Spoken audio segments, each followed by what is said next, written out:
We had a client that we worked with, and she was really struggling with profitability. She kept raising tuition. She actually did 3 tuition increases within a 15-month cycle, and she still could not catch up.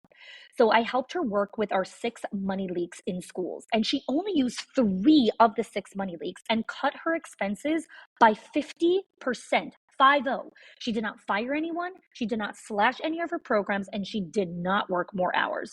Again, the 6 money leaks are not hacks or spreadsheets. These are patterns. They are small decisions that feel so normal that your school does, but they quietly drain your school's profit. So if you've ever wondered why you're working so hard, but still not seeing the return, this is your first step to clarity. Click the link in the show notes and find out what it's actually costing you.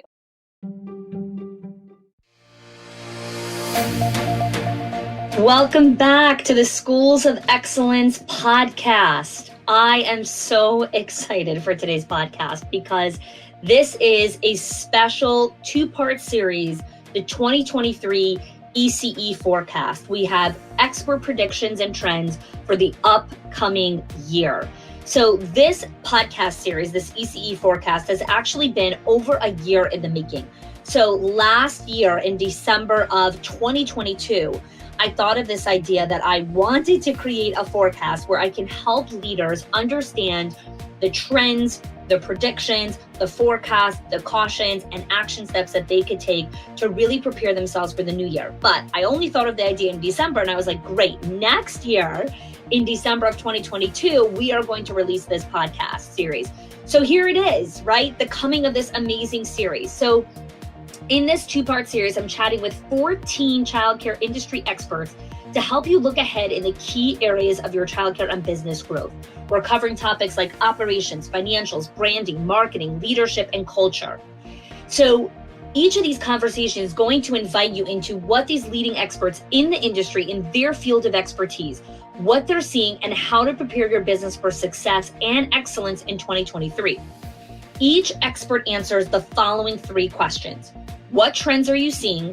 What are your predictions? And what are your action steps? And so each expert, depending on what bucket they're in, they chose a specific topic that we zero in on, and they answered these 3 questions. Each expert speaks for about 15 to 20 minutes, and so they're bite-sized, all coming together in this 2-part series. Today is part 1, and we are talking about operations, financials, and marketing. All right, let's dive in.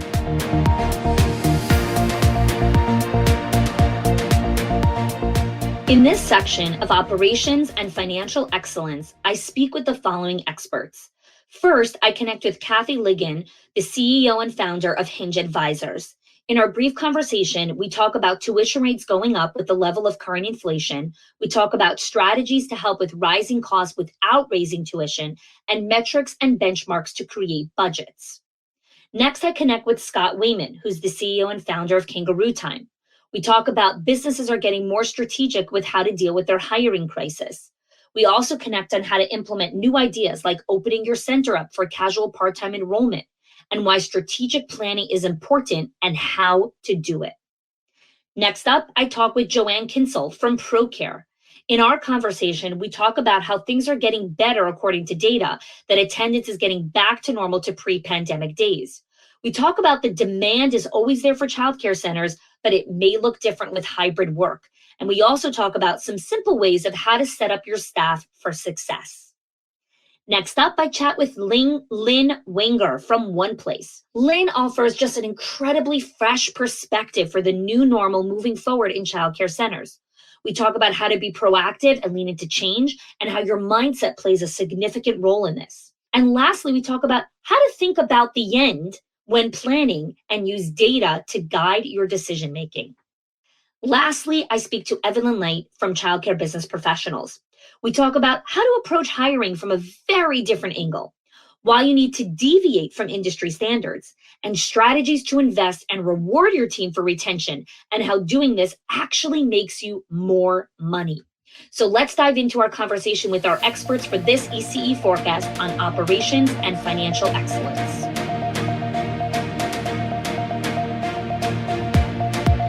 what are some of the trends that you are currently seeing in the early childhood and childcare space in relation to financials right now, Kathy?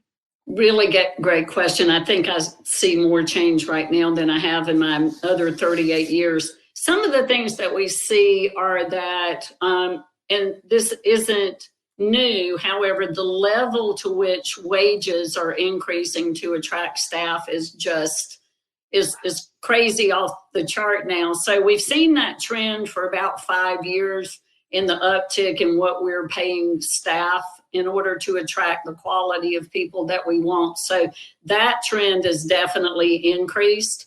At the same time, most people are counterbalancing that cost of care with higher than usual tuition rate increases to balance out that mix, because our cost of care for a lot of reasons has increased, and the level of tuition that we charge parents has to increase to go along with that.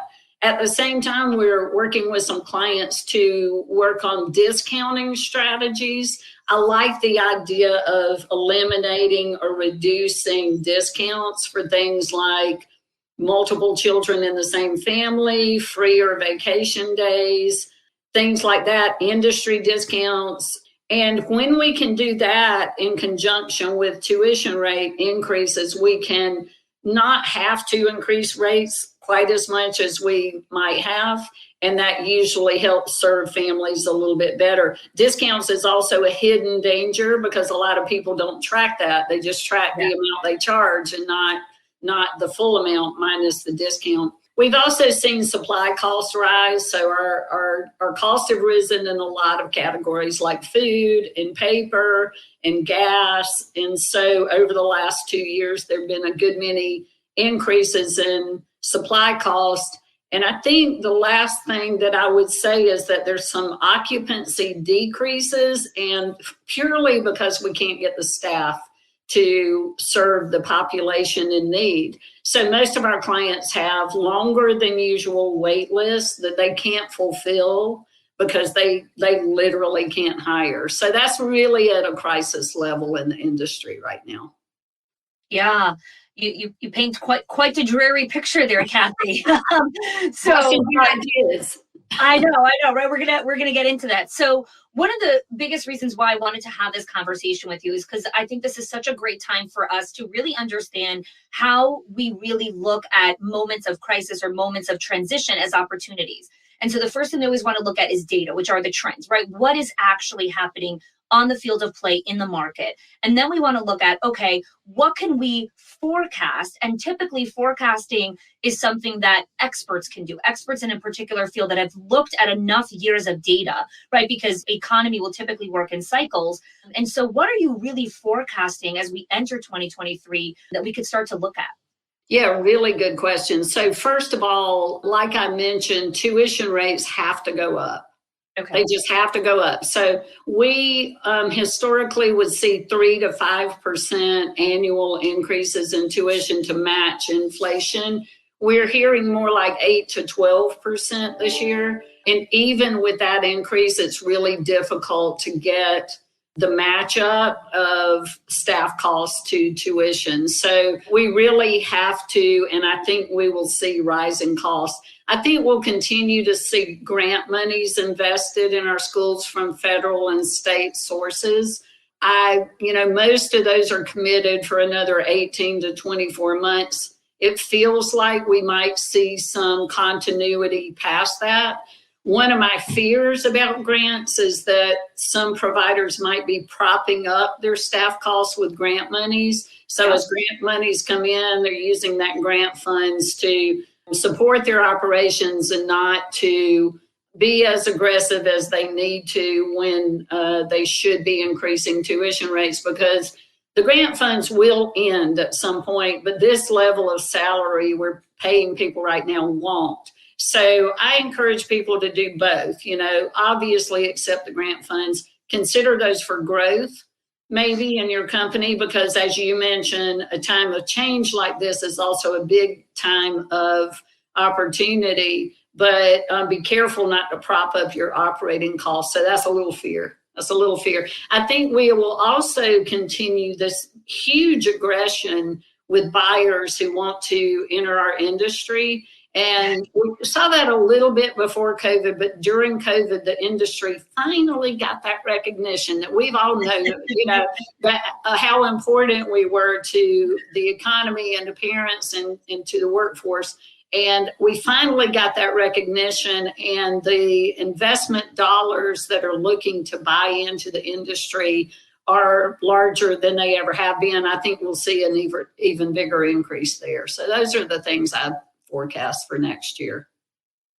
So when someone's listening to this and saying, okay, there's a couple of things that you're forecasting, and like with anything, we have to be discerning about the information that we decide to take action on, that we decide to take a little bit deeper into, or do some of our own due diligence and then do some more research on. And so I'm curious to hear from you, based on the trends, based on some of the forecasting, how does an owner start to discern what information is relevant for me that I have to start looking deeper into, or that I should look at, oh, maybe there is opportunity here for me here as well?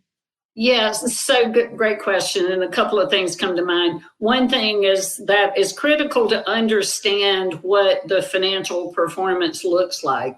So to understand what discounting is costing your company, to understand what your salary percent of your revenue should be, which, most people start to think I'm spending too much on salaries, when the answer might be you're not charging enough. So those two things go hand in hand. So those are things to know. And just what are the metrics in the industry? I'll mention that we have a free version of a benchmark at frameworkbyhinge.com. Owner can just put in their license capacity and their average tuition rate, and the spreadsheet will populate to show them what the average school their size would spend in each category. And even though each school is different, it's a good starting point to see what you should be spending. So that's a very important thing that owners should do to combat the increasing wages and supplies and other costs. The other thing that's just a beautiful opportunity right now is to grow. A lot of people who have figured out the balance between their grant funding and their salaries are using grant funding to grow in some way. So maybe they add a classroom, maybe they add a whole new school, maybe they go into the public school and do their after school program, maybe they add a new element to their curriculum. So it's a really good time to change, keep your staff energized, and to grow. And, in a place where we will never pay staff enough money, that's been the same the whole 36 years I've been in the industry. The best way to keep staff engaged is to make them excited about their work and give them opportunities for growth. So as you grow and give them opportunities, then they help you grow. So I think to know the financial metrics and to consider this a great time to grow in the market are the best strategies right now. Before we wrap up with some action steps, I have a quick follow-up question on one of the things that you were mentioning, right? So when it comes to opportunities, I find sometimes some of the owners in the industry struggle with the project scope or the amount of budget or time and money that it takes to execute on some of these opportunities, like adding a classroom or buying another land or acquiring a failing center next door.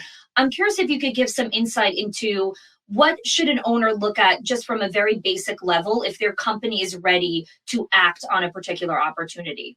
Yeah, in my opinion, there are two things. One thing is you need to be financially sound, because if you are going to go and look for a loan or a growth partner, then you need to be able to show some solid numbers. So be sure that the core of your operations is solid. The second thing is your team needs to be ready before the opportunity comes along, right? Yeah. So a lot of times the biggest barrier to growth is to not have the team who's ready to grow. So you want to prime your team, train your team, let them be ready to take you places you haven't been before. And those are the two most important things. I guess along with the financial metrics, start to develop relationships with lenders. Most people will grow initially through SBA financing. There are a lot of resources now in real estate that will build buildings and lease it back to a provider who has shown some success in the industry. That route is really hard to go if you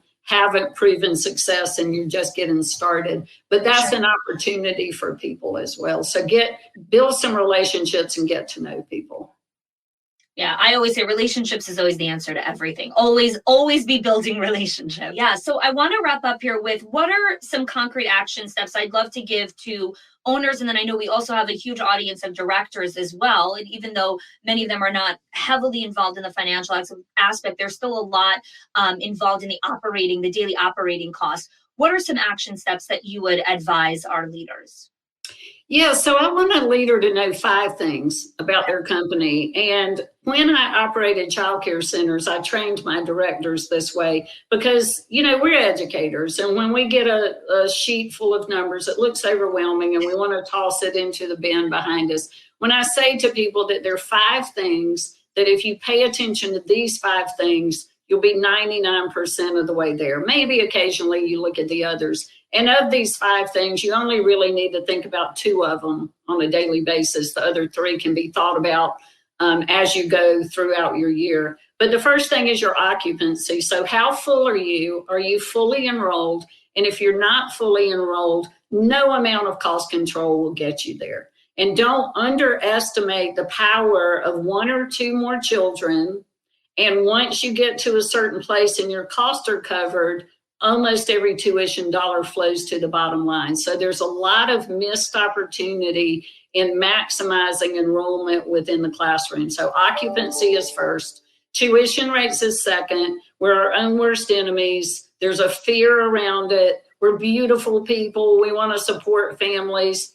Families have so many advocates, but I'm the business owner's advocate, and I want you to still be here to serve those families. So be sure that you're charging the cost of care. Don't be afraid of what everyone else in your market is charging. They might not be actual competition. Just because they serve in your market does not make them competition for you. You might have to be the market leader. And we consistently hear people go with pretty high tuition rate increases with no loss of enrollment. So that's number 2. Number 3 is discounting. What are you giving away in discount? Know what the market trends are. The market got away from free or vacation days 10 years ago. The market's now moving away from sibling discounts, industry discounts. The only one I would say don't compromise on is your staff discounts because you need that to attract people.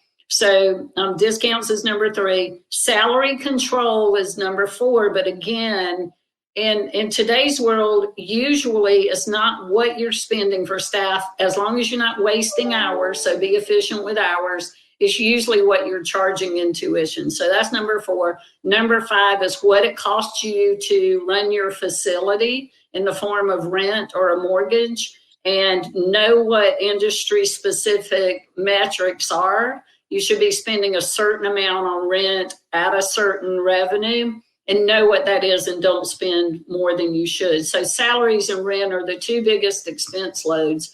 And if you pay attention to those 5 things, you're 99% of the way there. Oh, absolutely. That was fantastic. Kathy, where can people go to find out more information about Hinge Advisors, the stuff that you're doing to help the industry? Yeah, thank you for asking. Our website is hingeadvisors.com. And the benchmark I mentioned is frameworkbyhinge.com. And we're happy to answer any questions or support anyone that has a need around their growth or their financial performance. Thanks so much for joining us, Kathy. Enjoyed it. Thanks for having me.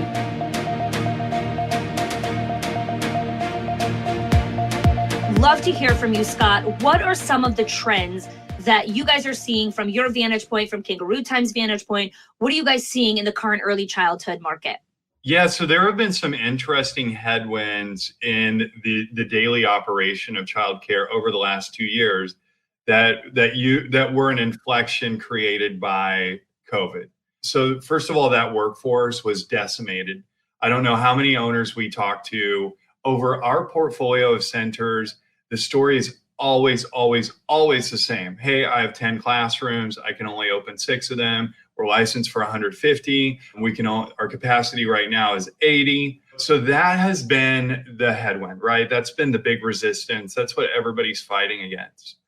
What we're seeing here in the latest quarter, especially at this time, ramping into 2023, the end of 2022, back to school time, we did not see that traditional 11 to 12% spike that goes from August to September. We didn't see it. It was completely flat and it was almost backwards. And here's what we think. Here's what we think about that trend. We think, first of all, that you as the operators built some durability into the business. So some of the lumpiness that was cyclical, like kind of dipping in the summer, for some of you go up in the summer, but let's just talk the typical trends when you normalize over thousands of centers. You know, most early education businesses or delivery models will dip over the summer. We think because there was sort of this aura of COVID fatigue and people being slowly pulled back into the office and work life and the future of work changing for the long haul, and there being some normalization and people understanding, oh, childcare is very valuable and it's nothing that's fickle. It's a standard in my life now. It's not where I unenroll my children and then re-enroll them at back to school. We think this might be an outlier of a year, but this could signify some durability that's been built into the cyclical nature of childcare. So we think moving forward, you might prepare differently in that transition from July, August to, quote, back to school in September. So that's been a really interesting one. Another one we've seen is the revenue per child is really kind of tracking with inflation. So whatever the inflation index is, our data science team has kind of shown that the average tuition per family, per child specifically, is starting to ramp. So it's showing that our childcare business owners are not a lagging indicator of inflation. These are brick and mortar businesses, equities for you, those of you that are owners, and they're appreciating in value and dollar cost averaging with the line of inflation. This is just so insightful data for owners to understand, because I always say data should inform decision making. And the fact that Kangaroo Time consistently sits kind of at the head of giving these insights and sharing these data points that really help owners make very informed, wise decisions about their centers. So really appreciate that, Scott. Tell us a little bit about what you are forecasting. The date of this release will be in early December of 2022. And so right before the start of the new year, what are you forecasting owners will be seeing in the early childhood space as we enter the new year? We have this really kind of nuanced view of the labor force. So I think everybody's been in scarcity mode for so long. And we have started to hear from our operators that that's starting to kind of free up this concept of, I think it's a couple of things. I think many of our operators have been put into a position to where sourcing has provided sourcing personnel and employees and the workforce has become so friction filled that they have become sharper, and it's been iron on iron exercise. You know, they've just become much better at sourcing employees. Their sourcing mechanisms are actually kind of like processed out. So they built playbooks, and operationally, you're ready to kind of fill your classrooms. So we think that's one element. So our operators during this labor crisis, they're adjusting. We're seeing pay rates go up. The national pay rate has gone up almost $3 per hour from the beginning of COVID until now. And a lot of that we think is grant money that's been pulled into the system. So our operators are saying, hey, the standard of being in suburban Texas was $14 an hour 3 years ago. It's now gone to $17.25. Maybe there are just some natural performance enhancing drugs in the form of grants and stimulus money. And then maybe once that all goes away, there might be some sort of correction.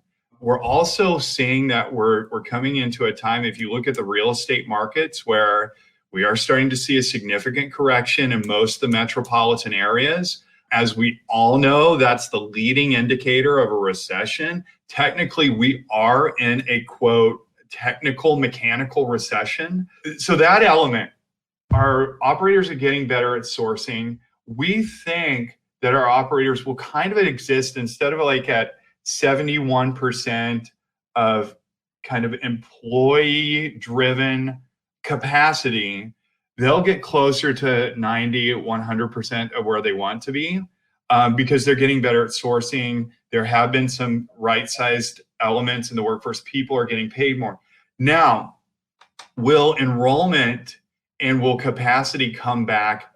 And we're not seeing that yet. And we don't know. People are a little more staffed. Like on average, our centers have 2.5 to 2.8 more employees per center today in September than they did in July. But is that an indicator that enrollment's going up? Not yet. Not yet. So, and the other thing, if you combine that with, we didn't have this kind of like slump in the summer and then this kind of up into the right revenue and enrollment motion for back to school this year, could our operators need to be thinking mindfully about how quickly they ramp up staffing as that workforce becomes more and more available? So there are a couple of things, not to be confusing. Let me just kind of break it down. One, you're going to be hiring more people. Two, let's make sure that the demand side is there so that you're filling centers. And if you're hiring labor, let's be super thoughtful, right? We all know, honey, you and I talk about it all the time. To build world-class businesses, you have to have the best people. Yep. And I think we're moving from a very, very historic place of scarcity when it came to labor to a much better place. And this is the time to be selective and choose the best people. And in fact, I have made it my mission. I interview everybody that comes into the organization. We have more than 100 people now. That's hard to do when you're hiring 5 people a week. It's hard to do. It's a lot of my time, but we want to make sure everybody's a culture fit and that we nail it, because this might be the time in history where we're positioned really well to pull people out of the labor force and pick the best talent. So let's do it really, really well and have hyper focus on labor force acquisition. I love that. And again, there's so much in what Scott shared. So feel free to pause and rewind when you listen to the podcast. Sometimes you want to listen to something more than once. Like, 1 second, let me go back and hear that. And that's the beauty of the show as well. So let's talk about this for a second. When it comes to, this is the time to be selective, because I do know that there is a lot of people here that some people listening that are in classrooms, like they are that short staffed. And so they're not being selective. They're being warm body. Get in that classroom so I can get out. So talk to me a little bit about the difference between the two of them. Why do you feel like this is a time that people could be selective when some people are still struggling? Like what are the variables between the two of them? Yeah, I do think the variable comes down to the elements within, like how mature the sourcing mechanism is. To me, it's all about focus. The operators, we do have operators, and they get eye rolls because I'm at the trade shows with them when they raise their hand and they say, we don't have a staff issue, and everybody groans. Everybody's like, oh God, okay, shut it up. Shut up. Yeah. But typically, those folks, and everybody says culture, but those folks have focus, and the ones that are doing it really, really well have really tried to figure out the economics to assure that they're super competitive when fighting for talent. That's really kind of hard to come by. So how they address the economics, and then 2, like, do they have the framework? Do you have an actual sourcing mechanism? Do you have a recruiter? Do you have somebody that's doing interviews around the clock? Somebody that is expendable, that can help you isolate great fits for those bodies in the classroom, which is is a terrible. You want to have like strategic, sharp you don't want hatchets. You want scalpels. You want people exactly. But you touched on something really, really smart here, Scott, that I want to unpack you for a second. A couple seconds ago, you said some of it boils down to the maturity of the system that has been put in place. And I think a lot of people don't recognize how much the experience of a particular system plays into how well it's going to produce for you. So take something as simple as parenting. Like when you're a new parent, you're floundering around trying to figure every single thing out. By the time you get to the fourth kid, I don't need to ask 1,000 questions about every single thing. I know what to do. I've run that cycle for enough years. So tell us a little bit about when you're creating your recruitment system or whatever it is, right? Like, what are those things that need to be put in place that people should probably be doing as we head into 2023 to develop more maturity and experience in their recruitment system? Yeah, so this involves two very important concepts that I talk a lot about to our team. The first one is the process of aging. So I'm 47 years old, and I know today, I started Kangaroo Time at 39 years old, and I had such stamina. I think I'm a pretty high IQ guy. I know I am. I've been told, and like I tested and whatever, and I have ADD and I have other issues. but I can feel that IQ, that my superpower of having a pretty good processor, it's deprecated as I've aged, and it's proven as you age into your late 40s, you lose your peak ability and your peak fluid intelligence. But what you get is the gift of crystallized intelligence. So you learn all these things. So my wisdom and my EQ and my ability not to freak out in the situations I used to just sabotage myself in, those just provide so much more value. Systems like recruiting, marketing's another one, Hani. You have your acquisition strategy in motion and it just works. Yeah. Those require this concept of high fluid intelligence in the beginning, but then learning and iterating and learning and iterating. Yeah. And it's just like marketing. I mean, of course, recruitment is marketing. It is 100%. And in some metropolitan areas, like in Los Angeles, when I'm here in Long Beach where I live part-time, when we were trying to find the best employees at Kangaroo Time in Los Angeles, we were competing for engineers against Snap.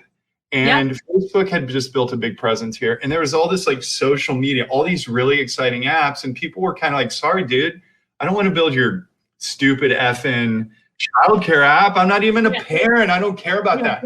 Yeah. But when we moved to Buffalo, the incentives and the culture was very different. And we had to mature it. And we learned very quickly that we had some adjacencies in the market, and we started to double down on employees that came from software companies in Buffalo that focused on education. And there was an ethos and a love there. So I just think, again, I know it's a real high level answer. It's a lot of tinkering. But that's what I love about our chats. It's a lot of tinkering and typical chats all over the place, and a lot of experimentation. Yeah. But it is a codified and dedicated process. And you have to test and measure each element. So if you're using what's the hiring platform everybody uses? Why did I forget it? Indeed. If you're using Indeed, figure out your Indeed spend. Scrutinize every dollar you spend on Indeed. Understand what your capture rate is in between first interview and actually body in the classroom. So all of that, you have to science the shit out of that process. I love that. And it's so interesting because 2023, my team has already started to come to me and ask me like, what's the theme for this year? What are we focusing on? And I'm like, this is the year of optimization and building assets. So we're taking all of our marketing strategy, all of our product development, all of those things, and we are taking them and building those assets for real and optimizing everything. That's what we're seeing, Hani, too. We just released a new product. It's called Drop-In Care.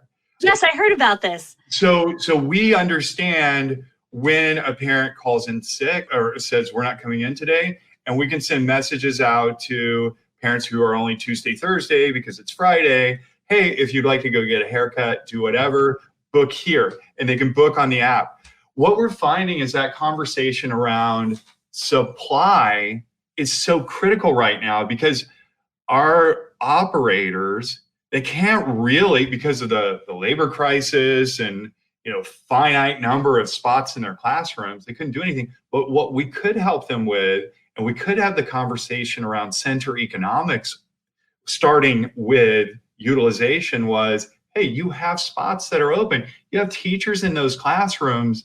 Let's assure that you're getting value and you're democratizing childcare for anybody that might need it on a casual basis. So there are other things like I love that. Yeah. looking at the economics of the business. I love that. Yeah. And there's so many things that I know one of my clients started using that. That's why I heard about that feature on. So Scott, let's pull everything here full circle. What are some concrete action steps that you would really advise our leaders, maybe your top two, they need to be thinking about as we enter 2023? Yeah, I'm really big. Okay, so I'm really big on strategic planning, and honey, we've talked about this, but let's break it down. Strategic planning sounds like mumbo jumbo to most of us. I would like for each of our operators, the people that we serve, to start to talk about the customer journey. So what does the journey look like, the customer journey and the employee journey? Can we put on a whiteboard what the journey looks like when new families inquire? Can we start to really analyze and understand how well we do from tour to enrollment? And can we map out those steps that help us all organizationally understand how delicate the flora and fauna is as we build our businesses? To me, it's so important to understand how you capture customers. It involves your brand. It involves sentiment. It involves intention. We want to understand everything in there. And how can you make it better and more efficient if you can't even put it on a whiteboard and isolate your customer journey? The other thing is the employee journey. Same thing. I've heard so many people say, we leaned into Indeed. We went to a kind of like a text messaging CRM approach. We've done all these things. We've gone to an applicant tracking software. Well, let's put our metrics on the whiteboard and understand where we need to improve. And by the end of Q1, as you're getting into April, May, June, let's assure that you can have really mature metrics. Love it. Around each of those journeys. And if you do that, I think you'll come back and thank both of us to say, okay, we did it. It seemed like an over-the-top exercise. It seemed like we were sciencing the shit out of something that we didn't really need to science, but it will make you better. It will make you better. And if you ever visit Kangaroo Time headquarters, they have the coolest whiteboard right when you walk in. It's like ceiling to floor. It is so freaking awesome. So it is my dream one day to have an office like that where I could just color everywhere. Honey, you have to come to our new office. We moved to 10 times as big because we've grown so much. Same strategy, but now we have Microsoft Surface interactive whiteboards, and we have them in every room. We need to get it on the calendar for 2023. I need to do it. I would love to have you. Let's do it. That would be so fun. Party. Let's have customers come. Oh, we need to do a follow-up dinner party of everyone who came to the first one, and then more people. Scott, where can people go to find out more about you, Kangaroo Time, and the incredible work that you're doing in the childcare world? Thank you for the opportunity to evangelize. So kangarootime.com. We would also love for you to join us on our Facebook group. Honey, we don't sell to people. We want to build community. We want to we want them to see the halo around our brand and that we have a culture of kindness and that we're here to help. And that digital group in Facebook, KT Childcare Connect, is a great place to start. Join us on LinkedIn. And then Marissa and our content team, we have an entire content team. I know, it's amazing. It's so funny. Today we were working on our product pillars and our North Star objectives. And one of the questions was like, our new education product, what should we be measuring? What should be our North Star metric? And I Googled childcare metrics, and our content was the first thing that came up. And I was like, oh, okay, I'll just click and read our own article. I'll read our own article. So it's great content. Please check it out.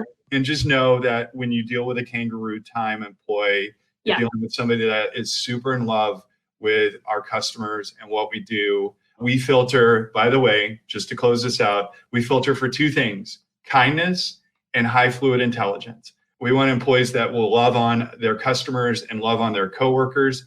and that are pretty smart and can get to problem solving pretty quickly. Love it. Love it. Scott, thanks so much for joining me. Always love connecting with you. And thank you for sharing your insights, your data, and your wisdom with all of us.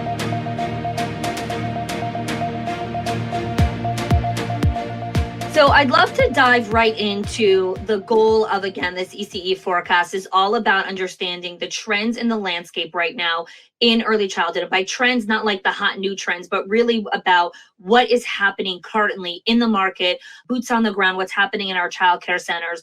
What are we forecasting for 2023? Because we all know when we understand the forecast, we can make better, wise decisions about what's to come and practical action steps for all of our leaders. So I'd love to hear from you, Joanne. What are some of the trends or kind of practices that you're seeing right now from your vantage point in the early childhood centers? Yeah, so we're now 2.5 years actually, past when we were starting to experience all of the closures and centers just really having to adapt and be flexible.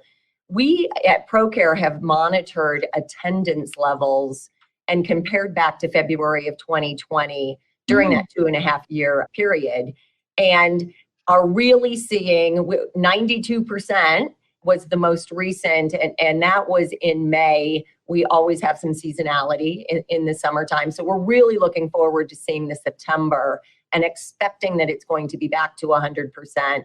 In some cases, it could be greater as demand continues to show up across the country.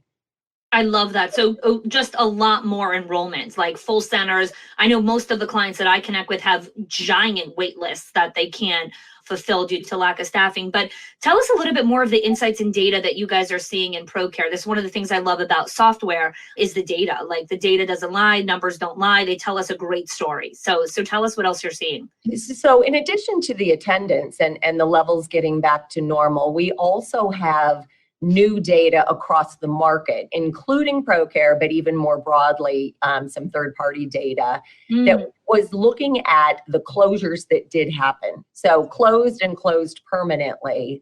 And through our own data and with the third-party data, we definitely have seen that it is more of the home-based and the smaller businesses that closed and did not reopen, and for a variety of reasons. Sure. But the traditional childcare standalone centers have really shown a lot of resiliency. Is there some data points as to why they've been able to have that level of resiliency during that really challenging time?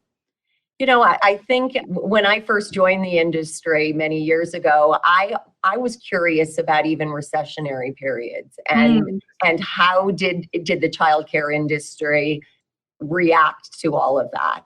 And I think it just really shows that the economy needs childcare centers. Yes. And the demand is going to be there. The demand was there in mid 2020 when we knew our essential workers needed to have care as well. Sure. And you know, it looks a little bit different today, you know, with hybrid work. I think that it's different and it will play out. I don't think that we're back to normal. And I don't think that we will return to normal because with hybrid, many parents need to find care closer to home versus office, or they need the flexibility that they might want two different, you know, care centers, maybe under the same umbrella. Well, I think people have really, you know, when we think of just the disruption, people have really thought about their quality of life and what they're really looking for. Esther Perel, just an amazing psychotherapist out of New York, she talks about how crises are relationship accelerators. And so anytime there is a crisis, it's going to accelerate any relationship. So my relationship with work, my relationship with my spouse, my relationship with money, it's going to accelerate how I feel about it. So either it's, yes, I'm all in, I got to get my kids in childcare, they need to be in the best schools, or I'm out, I'm homeschooling, right? So there's all of these accelerators that really happen during that time period. So I'd really love to hear from you. You guys are really great at looking at data points, right? Like this is what happened here, this is what happened now. How can you help us forecast what childcare leaders should be looking at as we enter 2023?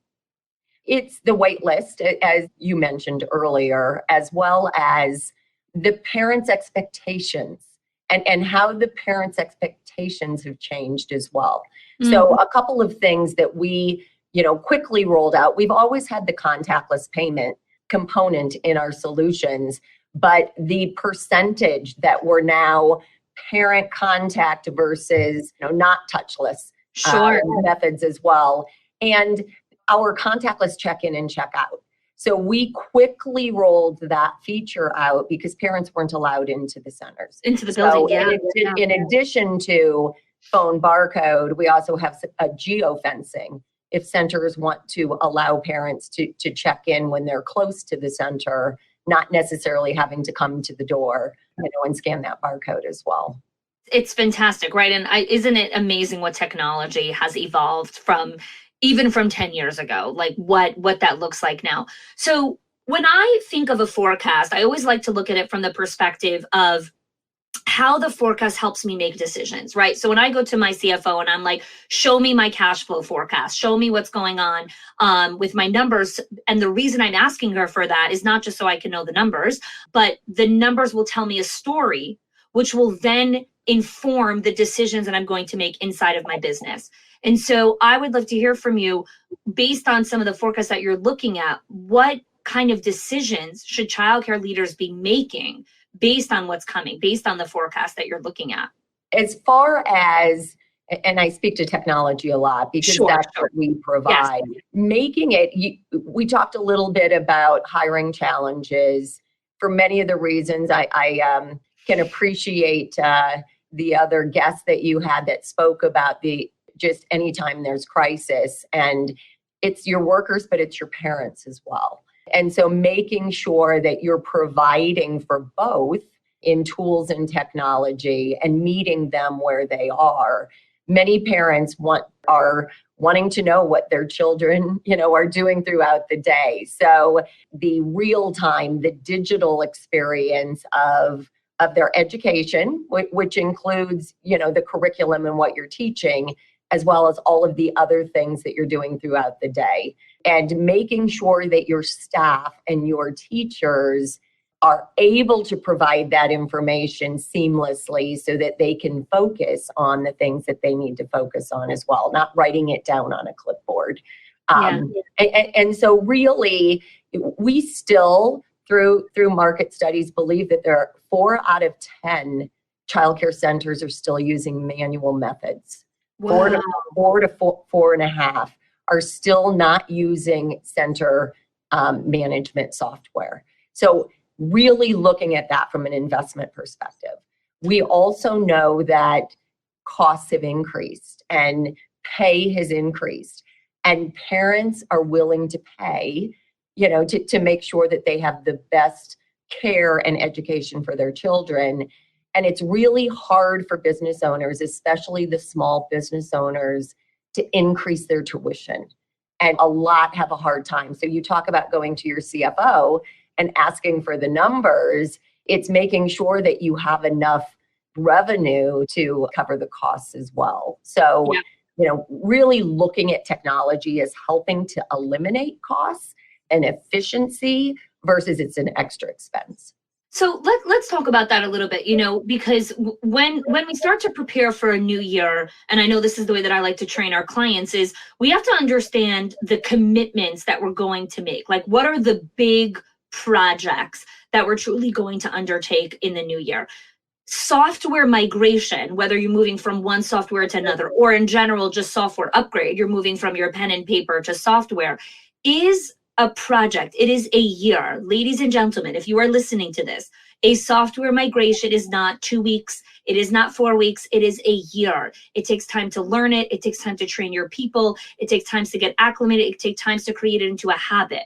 So my question to you is, if someone is thinking about, I should probably, do this, what are the things that are really red flags? You're like, yes, you need this. Like, let's have a conversation about using a software for their center.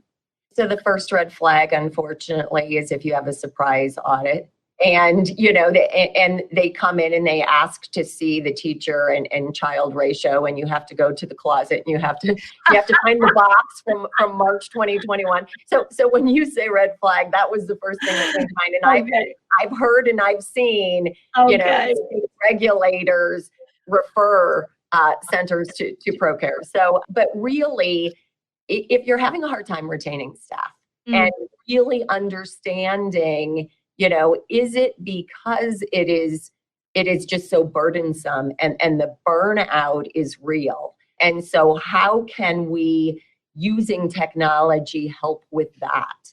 I talked about the integrated curriculum and being able to have a substitute teacher come in and pick up and not lose any momentum. And the children are really the ones that are the center, and making sure that it's not disruptive for them and Sure. their care and education. So if you're finding that you're still working until 7 o'clock at night because you're having to tally this or get ready for tomorrow with curriculum and what we're doing in this classroom, those are really the signs where you're right. It's not a 2-week. We do have a very large implementation and support and account Sure. management team to help with that, making sure that you know that it's not 2 weeks. You will have to carve out time, but you can carve out that time because you're starting to become more efficient. Yeah. That you might Yeah. have to work until 6 or 7 as you're implementing, but then you can go back to a normal work day because your processes are just so much more efficient. Yeah, I say this to people all the time. If the year of your software migration, whatever year you decide to do it, whether it's 2023 or maybe you did it this past year, is the year you also have to say no to a lot of other projects. So there's no remodeling of the playground the same year you're doing software migration. I'm sorry, you're not God. You can't do all the things. Like, you gotta choose. So software is such a huge part of peace of mind, going to sleep at night knowing that the things are where they need to be. And it's really, I call it just the positive power of that level of preparation.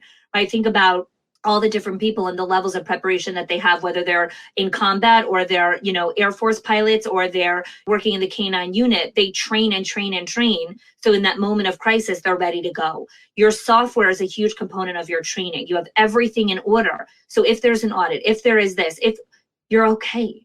You're okay. That is the level of peace of mind that really good software really brings into play. So I love that. Thank you, Joanne. So I'd love to kind of move here into some action steps, right? There's always so many things that we could do and want to do. What are your recommendations of what our childcare leaders should be doing as we enter the new year? So I would say, first of all, make sure that you have set up your team members for success. And many things, it's culture, it's making sure that your hiring practices are thought through and followed, but it's also making sure that they can do more with less stress. So tying back in from a technology perspective. As you were talking about, and I agree, you can't remodel, you can't do a lot of other things. There's probably somebody on your staff who has skills that can help with this project. Absolutely. So many of the younger employees in the workforce grew up with technology. Sure. So although it's a major investment from a time perspective, form a team to help with it as well. So it's not just on one person's shoulders and all of that stress. It doesn't have to be the director individually doing that. And there's always a team within the software provider that is there to assist as well. So I love that. Such great advice, Joanne. Thank you. The last thing I want to ask you here is our industry has been disrupted a lot and really thrown on its head and thrown back into the washing machine and back out again. And yet I still feel like there's been some timeless struggles, staffing, enrollment, kind of all these things, no matter the stage or kind of the state of the world or their economy, these issues exist all the time. And so I'd love to hear from you from a mindset perspective, if you can help our owners just from that perspective. Where can they find some hope or some just mindset shifts to pull themselves out of the news cycle of the doom and gloom and knowing that it's going to be okay? Well, I do think, and I agree, some of the things that we're talking about today have been around.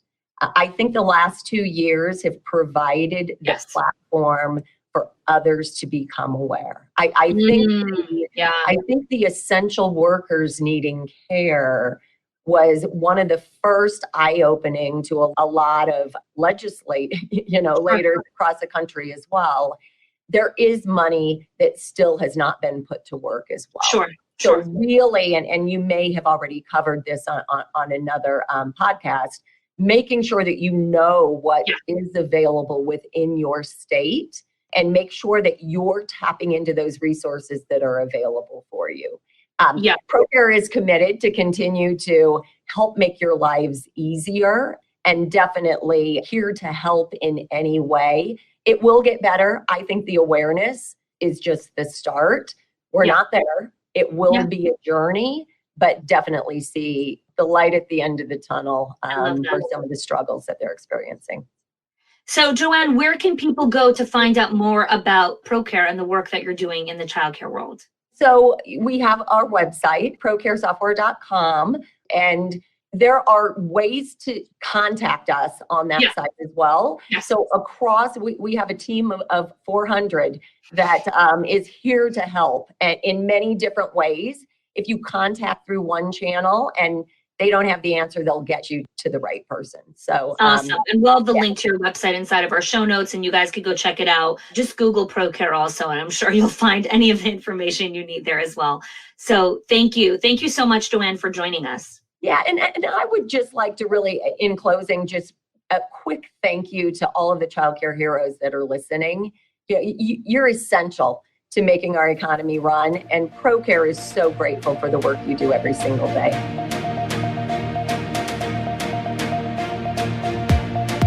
What are some of the trends or some of the patterns that you're noticing inside the industry now from your perspective and vantage point? Sure. Thank you for the invitation to share this. I would say that probably the biggest trend is people are willing to look at their businesses in a fresh perspective. They're coming up out of their foxholes. They're looking at what does it look like going forward. And we all know that that's about optimizing your processes. How have you been doing things? Taking a fresh look, taking that deep breath that you talk about and say, what might this look like? What could be better or different? So that's probably the number one thing that I've seen this past year. And there's lots that we can unpack around that, what's driving it. What is driving this level of awareness right now? This isn't a new concept. This isn't a new need in businesses, right? There's always a need to optimize and look at processes. Why is there an awareness of this need currently? So we all know COVID caught us a little bit by surprise, and we don't want to park too long there, but certainly COVID caused us to say we can no longer have intuitive processes. We can no longer be intuitive about how we run our business. Yes, intuition belongs in the equation, but it's suddenly come to a different place of let's look and say what could be, how can we optimize this, digitize this? This is what we live and breathe. So you're going to hear about that from our lens. The other thing that is driving this is the human resource war. That's the term that you're hearing more and more, which is we're competing for resources. And how do we make sure that those that we're hiring, that we help them be the best that they can be, with the best quality, with the best outcomes. And as an owner, we're also needing to look at how do we reduce liability, mitigate risk. So that's another thing that's driving this. And then the third area is, sorry to say, but change is not optional. For those of us that are here, we've come up out of our foxholes and said, how do we thrive and get beyond just trying to survive? And then, not to say that it's not still a difficult climate, but it's the trend I'm seeing is let's lift our heads up out of the foxhole and say, what does this need to look like going forward? So I love these questions because I find that a lot of people are waking up, right? To use that terminology, right? Where they're starting to just question the way that they've operated until now. Is this what I really want? Is this giving me the best quality of life? Is this part of my legacy? Is this how I want to spend the next 5 years or 10 years of my life? And so what I love about so much of what you do is understanding what the data is telling us and then using the data to make informed decisions. And this is basically what this whole series is about, is understanding data points from different perspectives in business, in childcare, and then using that information to make some good decisions for the future. even though no one can truly fully predict the future, we're going to do the best that we can to kind of forecast. So from your perspective, Lynn, what are you forecasting leaders need to work on, focus on, and look at as they enter 2023? So as I was thinking about 2023, what I often look at is what's happening outside of early education, because we can take our cues from that and apply it. So in a recent Forbes study, they were looking at what's happening, and digitizing processes was one of the top priorities. So if I can just take a moment and talk about what those 10 benefits of digitizing are, that get back to your point about data. And I don't think any of us would disagree that this applies to ECE, but I'll quickly crank through them, and I'm going to read them. Please. Increased efficiency and productivity, better resource management, more resilience and agility, better digital presence, improved customer engagements, increased responsiveness to business needs, greater innovation, faster time to market, increased revenue opportunity, increased transparency and visibility. So I ask you, Hani, as we look at the forecast, do any of these not apply to early education? Of course they do. Every single one of them does. Every single one.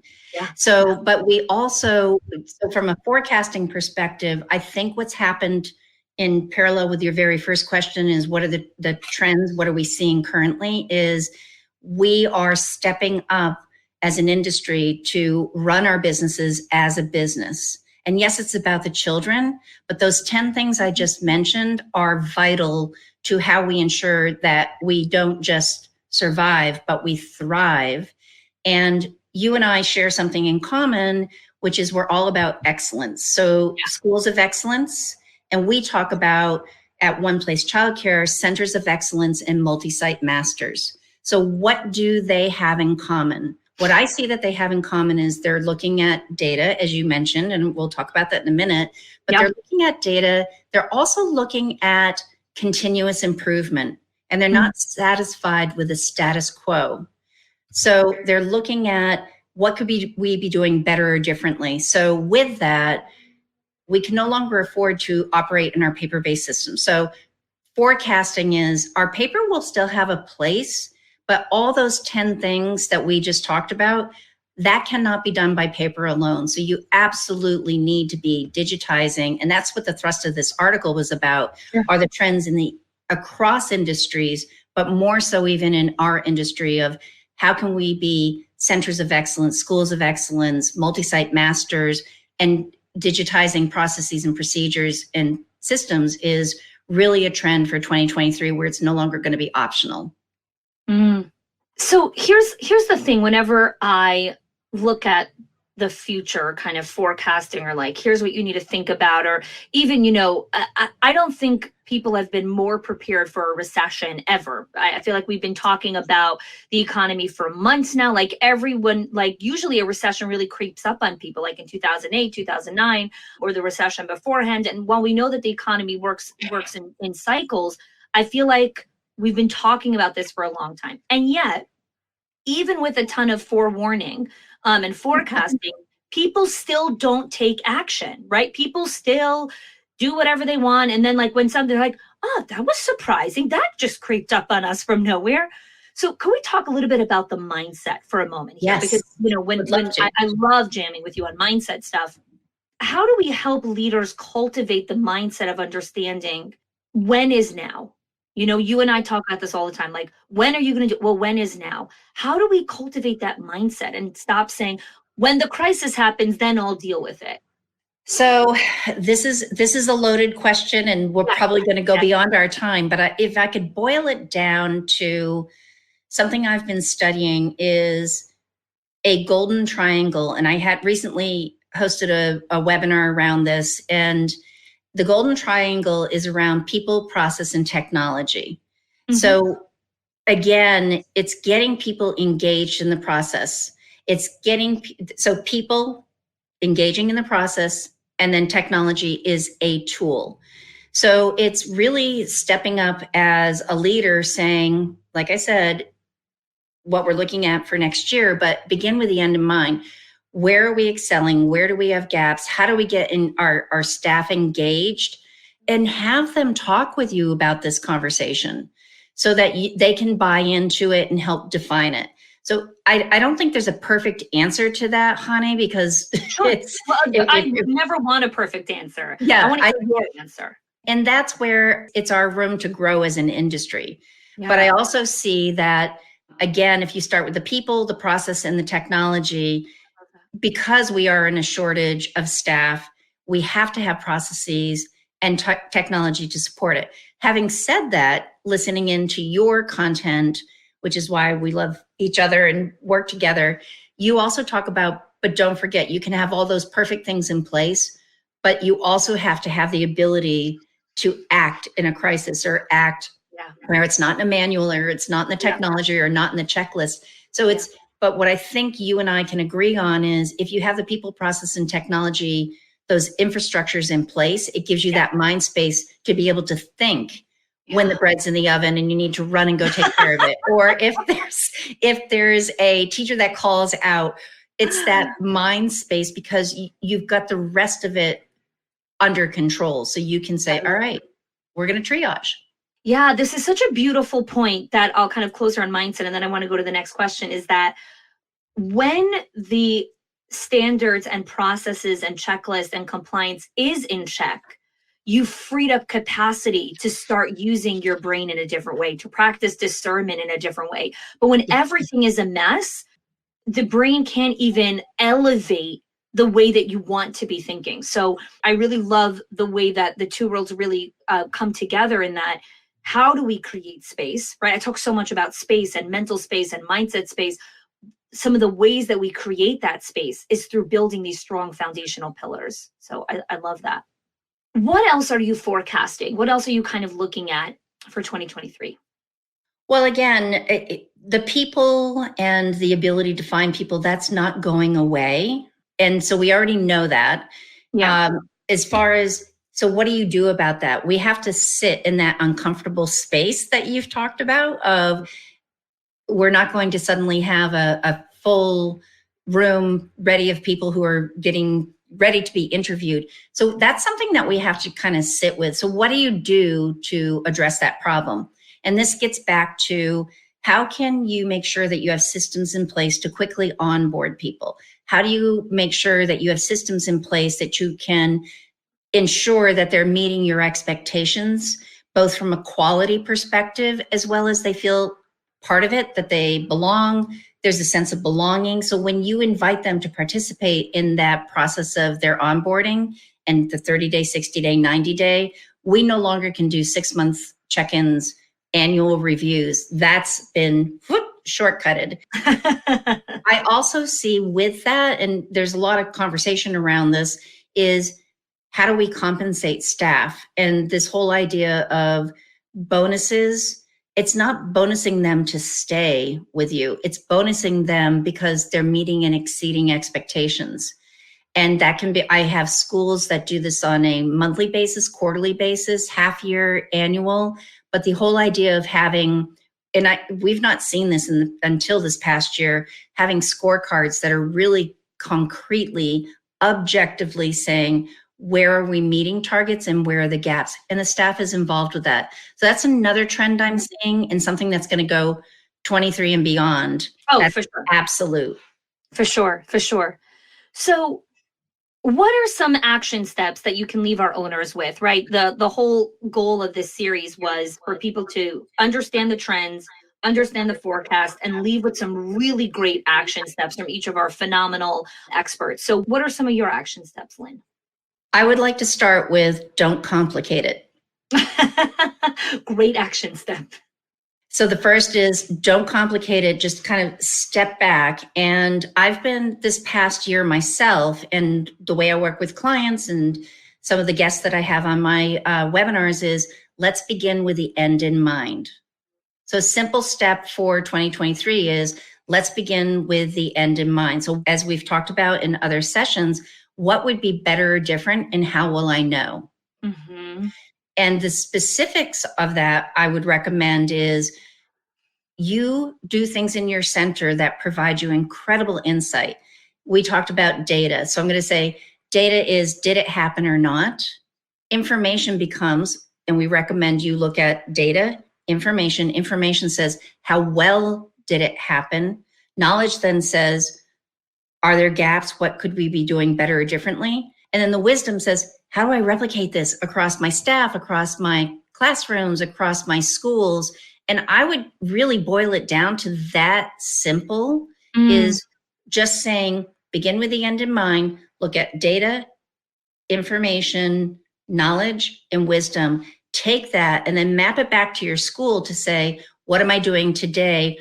How are we doing this today? What could I be optimizing? What could I be digitizing? One place can help you with that, but it's really stepping up out of that foxhole and saying, big picture, where do I want to be? And once you have that information, honey, it says, what am I going to measure and how will I know it? It sounds so simple, right? Because you started with don't complicate it. So it sounds so simple the way you said it, like, oh, okay, that's a very simple question. What will I measure and how will I know it? The invitation here is to take what Lynn just shared with you and really write down those questions in a journal, in an empty piece of paper, and give yourself permission to dream. Give yourself permission to answer. Give yourself permission to not have the first answer is usually not going to be the right one or right for you. So give yourself the freedom to explore, to journal, to craft. And then, Lynn, where can people go to find out more about you and the work that you're doing inside of the early childhood world? They can go to oneplacechildcare.com. That's the number one, oneplacechildcare.com. But I also want to let them know there are lots of free resources out there. We have things on our blog. For example, inspect your blueprint. What is your house built on? Prepare to grow or sell. Data overdrive. How do you graduate from spreadsheets? Performance metrics. Just become a student of how to do this better, continuous improvement, so that you can be a center of excellence or a multi-site master. We have resources, but just continue to consume the knowledge that's out there. And the other thing that I would close this on is what I've also noticed this past year is we are beginning to share best practice. All of us are beginning to share best practice more than we ever have before. You get early educators in a room and it's like, how are you doing it? How are you doing it? Mm-hmm. It's no longer this competitive mindset. Of course, you're trying to protect your school and your demographic, but there's been this mindset of how can we help each other be better so that we can not only survive, but thrive. And that's going to continue. And we're building out best practice libraries that people can come and take free content. That's what we're here for. I love that. I love that. Really just committed to elevating the whole industry. So I love that. Lynn, thank you so much for being here with us today. All right, honey. Thank you.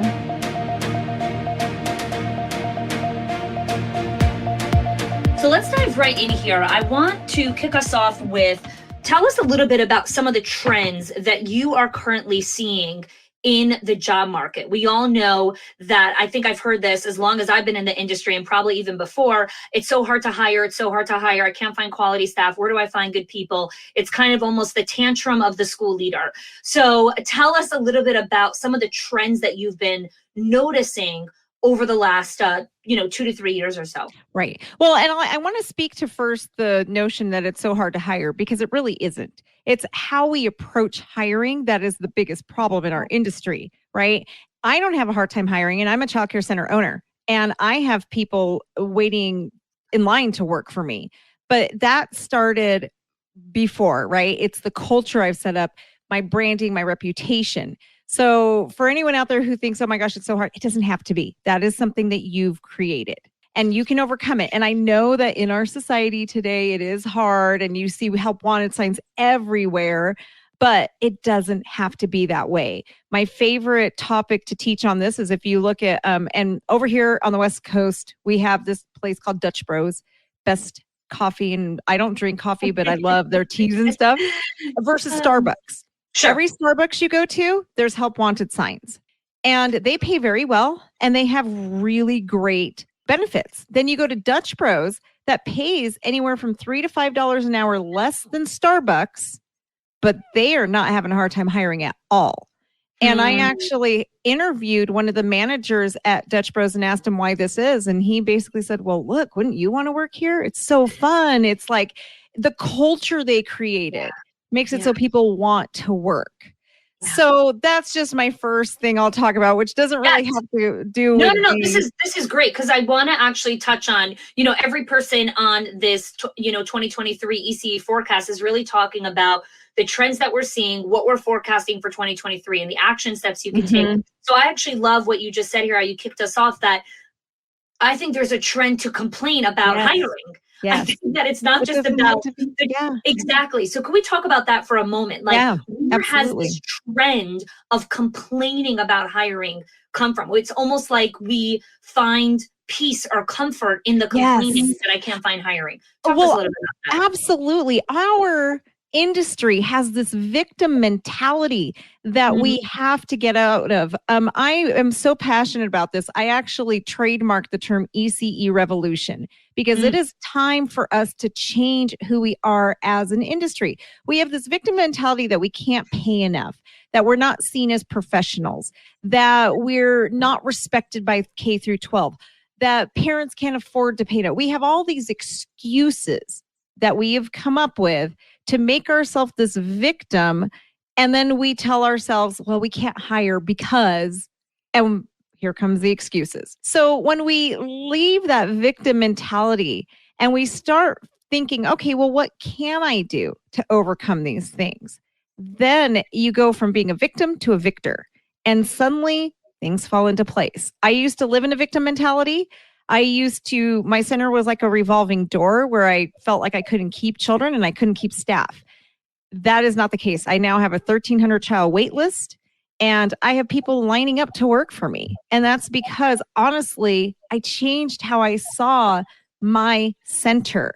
And then I took action to level up my center to be that professional place that I know it is. So one of the things I like to ask my client is, if you want to be seen as a profession, if you want people to want to work for you, you have to act like it. You have to be the leader that people want to work for. Yeah. So it's really that mindset shift. Stop being a victim. We are not victims. We can be victors. But that being said, I do think we're going to see a huge trend, and I think we're already seeing it happen when it comes to hiring. Right now, unemployment is at about a 3% rate. It's predicted that it is going to spike in 2023 to over 5%. So we will see people looking for jobs again, and we will go back to that place where it really won't be as difficult because people are going to need jobs.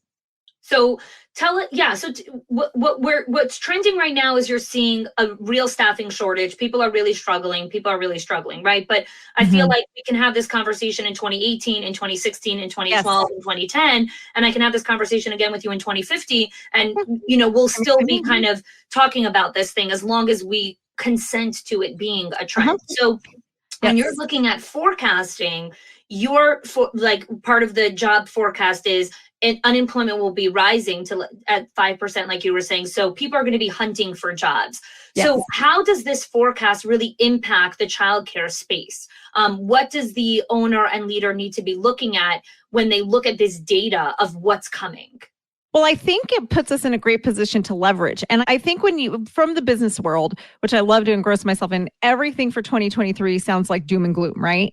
Oh my God, yes. Yes, it does, right? But what a lot of people don't understand and really haven't grasped is that the greatest wealth and the greatest success is actually born through recessions.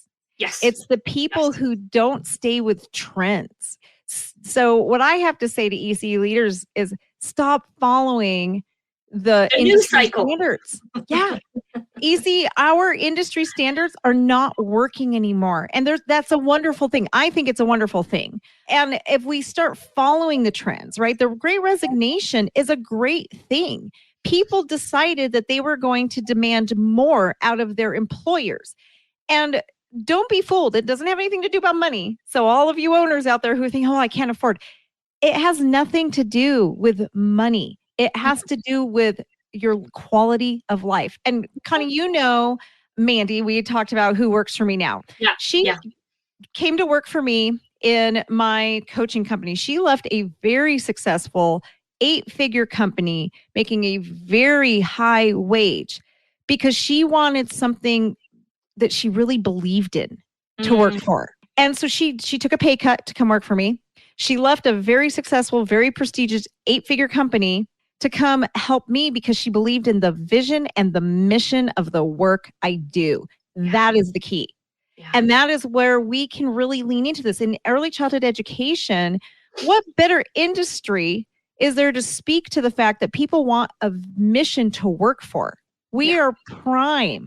And honestly, this is one of our times to shine. This is like one of the best times for us because we can show off who we are and we can attract the best of the best, because money and what used to be has become secondary to fulfilling your life's mission and the quality of your life. So if you really focus on those things and stop lying to yourself and tell you it's about how much you can afford to pay, you're going to be fine. So some of the things that you're forecasting is there's going to be less of a like hiring desperation. There's going to be more of a pool to choose from. Yes. I think some of the other things that you're sharing with us is, and honestly, I believe that the ECE's recession was actually March of 2020 when everything got shut down. Or whatever. That was our recession. I agree. I believe we're actually coming out of I believe we're coming out of our recession right now. And the rest of the economy is heading into something, but I don't look at the news cycle, so I have no idea what's going on. But when we're looking at, so an owner saying, okay, fine, I'm going to have more candidates to choose from, but I'm still struggling with hiring because someone will come in, but then Wendy's next door will offer them 25 cents more an hour and now they're gone. Or, this person comes in and they won't show, or they're interviewed. So talk to us a little bit about the forecast when it comes to this kind of stuff. Is that changing, or that is an internal game? It's already changed. I think that's already changed. And we have to be looking at that internally. And if you look at the prices of everything out there, I think what we're going to see happening is a lot of people, honestly, Wendy's is so expensive right now. I don't even know. I don't eat at Wendy's. Oh my gosh. Just like, so I have, my youngest son's girlfriend works at Wendy's. Ironically. Oh, wow. Okay. And it has become so like for 2 people to eat at Wendy's, you're looking at a minimum of $25 in my region. And it's what's going to happen, and what we're seeing happen is that we go through a recession. That means people are going to be spending less money. That means Wendy's is also going to cut back. And we're already hearing so much of employers cutting back, which means that those higher paying jobs aren't going to be as available. But beyond that, that shouldn't, even with that being said, that shouldn't matter. If you are clear on what you do as an ECE professional, if you're working towards something that is bigger than you, and you know how to message that, people will take a job at $5 an hour less. 100%. Because it's not about the money. It's about the quality of their life. It's about going to bed at night knowing you made a difference, right? And if you know how to really message that, and if you know your center, who you are and what your mission is and what your vision is, and you're really good at letting the rest of your community know as well, people want to work for you. They want to be a part of that. I have people in both my companies that I own always trying to work for me all the time. I get at least once a week someone saying, I really want to work for you. And it's because I'm really, really good at letting everybody know what I stand for. Yeah, exactly. I think quality of life, you're describing kind of this really self-actualization part of purpose and meaning. But I think quality of life really also very much comes into, I don't want extra stress in my life. I don't want all of this. It's not about responsibility. Like, people are okay with responsibility. They don't want the stress, the toxicity, the like running on the hamster wheel. And so I think the other thing, what you're saying when it comes to the job market, is reassess what you're expecting of the team, because you might have a reputation that precedes you that you are a stressful company, that you are a company that is an obsessive hyper growth mode that's always growing and growing and growing. And so there's no time for rest. Yep. The no priority. So talk to that for a minute. Absolutely. You have to know your values and then align. Like, one of the things I like to teach my people is you hire based on character and values. I do not care what a resume looks like, but employees are now looking and they want to work for people based on character and value as well. But so you need to know your character and your values. So we've seen happen is that has become just this really big shift in our culture where people are looking for value-driven jobs. Yeah. And so exactly what you're saying is when you have a reputation of just being hard, of not putting family first, so you may have to look at your policies. You might have to adjust to be more family friendly. And a leader really should, right? A leader, you should be looking at, okay, we are childcare. So if a mom needs to call in and can't be there because their child has strep throat, we can't give them a hard time about that. We are So I childcare. think we talk the talk of like family first, but when it boils down to it, Do you we really don't do act it? on it, Yeah. right? Yeah. So we say things like we're family first. You can't be a family first company if you have 12 projects on the Mhm. docket.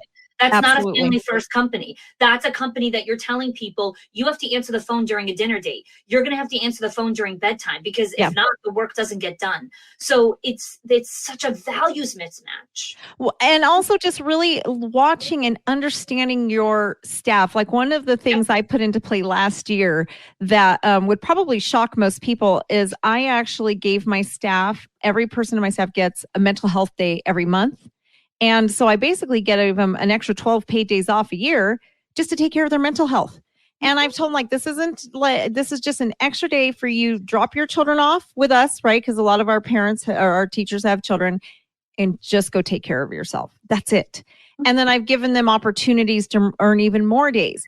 Some of my staff get 40 paid days off a year. And I know some of the owners out there listening are thinking like, I can't afford that. But let me tell you, when I was in that victim mentality, I used to tell myself, I can't afford this. It's so expensive. And what I didn't realize is that when you invest in things like your staff, like high quality practices, it actually makes you more money. Sometimes spending money God, big time. makes you more money. Big time. And so you might think, but now you have this stellar staff that is mentally healthy. So they're not grumpy all the time. They're not dropping the ball. They're A-level staff members. Yeah. I mean, I've gotten to the point where like my own director and for me as well, we never closed during COVID. We worked the whole time. And the stress and trauma of that really took its toll. So I actually am giving her a week off every month. I pay her to take a week off because, first of all, she's worked for me for 15 years. I know her value, right? You've got to know your staff's value. Secondly, I know I need to take care of her mental health so she can show up as the best director she could possibly be, right? And will it last forever? No. Yeah. I love that. I do the same thing for my Michelino's, my right-hand person after our big event. She gets a full week paid off. And I'm actually paying for her vacation this time around. I'm sending her to Banff, to the mountains, like fully paid 1 week vacation. So not only is she taking the week off, I'm actually paying for her vacation. I'm doing the same thing. I'm sending Brandy to Florida. She gets a week in Florida. That. Oh my God. See, this is why we're friends. Yep, exactly. I'm paying for her vacation because I'm like, you are such a valuable team member and employee in my company. I need to constantly invest in your mindset and your peak performance and your mental well-being because I want you to be healthy. Yep. I want to take care of you. I love that. So let's wrap up here because we're ready right here at the top of the hour. What are those 2 to 3 action steps that you want owners to take? And then where can they go to find out more information about you? Okay, so the first thing I would say is really work on your mindset. You have to level up growth, development, level up your mindset. I do free mindset videos every Monday at 9 a.m. Pacific Standard Time. If you follow me, I do have free just to help you grow. And the other thing is really know your vision, your mission, and really take control of your company's culture. Become that place that people are proud to work at. Once your staff is proud to work for you, it becomes contagious. And other people will want to work for you as well. Yeah, absolutely. And the third thing I would say is really watch who you surround yourself with. One of the best sayings I love is that you are the 5 people that you surround yourself with, right? So look at who are you following on social media? What groups are you in social media, right? I see so much negativity in these Facebook groups. It's ridiculous. I deleted half of them because people are just so negative. Follow things like you and me and people who are uplifting, positive, and professional so you can up level as well. It's very important. I love that. Evelyn, where could people go to find out more information about you and what you're doing in the world? Well, you can find my website is childcarebusinessprofessionals.com or Evelyn Knight Official. I am everywhere, TikTok, YouTube. If you just look up Evelyn Knight Childcare, you'll find me all over on social media. Or I also have a podcast, the Childcare Business Coach Podcast. And all those links are in the show notes for those that are listening. You guys will be able to catch up on all of those. Great.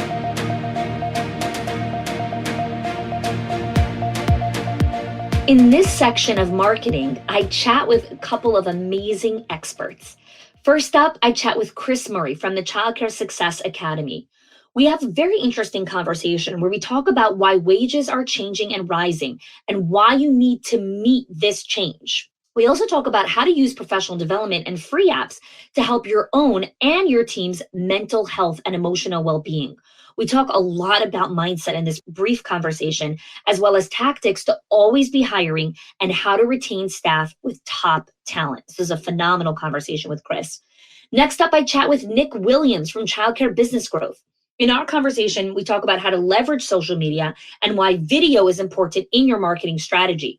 We also talk about how to discern quality content to connect with your audience using storytelling and not worrying about the judgment from others. Some really interesting insights in here. You'll definitely want to listen to this one. We also talk about using advertising as a tool for your marketing and knowing that not everyone is your audience. All right, let's dive into the marketing section of the ECE forecast.